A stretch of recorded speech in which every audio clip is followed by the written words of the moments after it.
Hey everyone, welcome to That's Good Denver. I'm your host, Chris Romeo, and today I will be breaking down the last two Broncos games that I didn't get a chance to get to. The Broncos Steelers game, I went to 2 weeks ago. I went to that game that the Broncos lost 27-19, and last week's game against the Raiders, we played them at home, and it did not go well. We lost 34-24.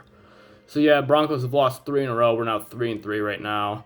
We're actually today's Thursday. We're about to play the Browns on Thursday Night Football. It's a big game for us. Both teams 3-3. Winner probably takes a sole possession of a playoff spot for right now, and yeah, it could make a difference in playoff chances at the end. And it would be really nice to win this game. I think it would be big for us, but Baker Mayfield won't be playing. Case Keenum will be starting again, so I think that helps our chances a lot. The Browns have a lot of injuries right now.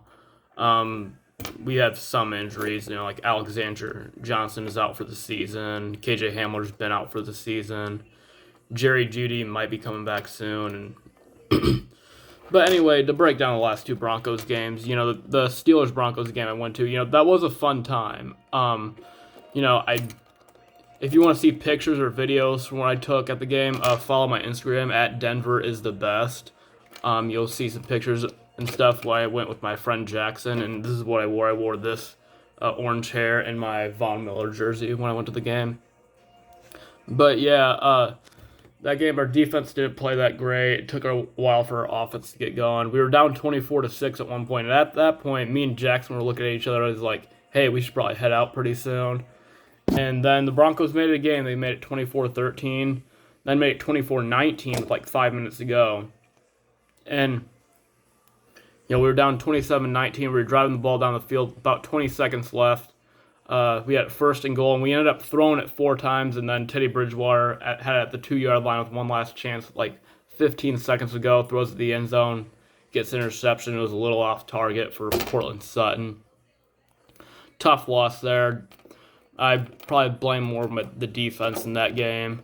But, still not too big of a deal. It was fun going to the game and stuff. And, last week it was a big game against the Raiders, and this is, it wasn't a good way to lose. I mean, our defense played terrible.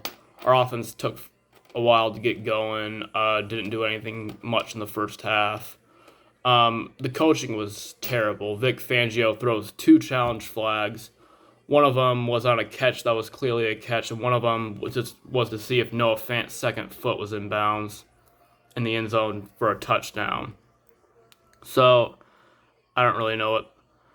I don't understand either of those challenge flags. So, the Broncos lose 34-24. We only lost by 10, but, I mean, it was a worse loss than it was on paper, to be honest. But yeah, we're 3-3 right now. Browns are also 3-3. Winner goes to 4-3. Loser drops to 3-4. Obviously. Yeah, this is a big game for us. Who do I think is gonna win? I'm about to post a video in a few minutes on that. But yeah, hopefully we can bounce back. And I just hope we can maybe try to get a playoff spot, or at least come close towards the end of the season. The people are down on the Broncos right now. Pretty low expectations for the way they've played the last 3 weeks. Teddy Bridgewater's still not doing bad, but he hasn't been as good. He's thrown a lot of interceptions the last couple games. He threw 3 interceptions against the Raiders last week. Yeah, hopefully we can bounce back. Broncos game starts in about an hour and a half. And yeah, that's the recap of the last 2 games. And yeah, hopefully we can bounce back and get the dub against the Browns. And that's it, and thank you for watching. I'm Chris Romeo, and that's good Denver.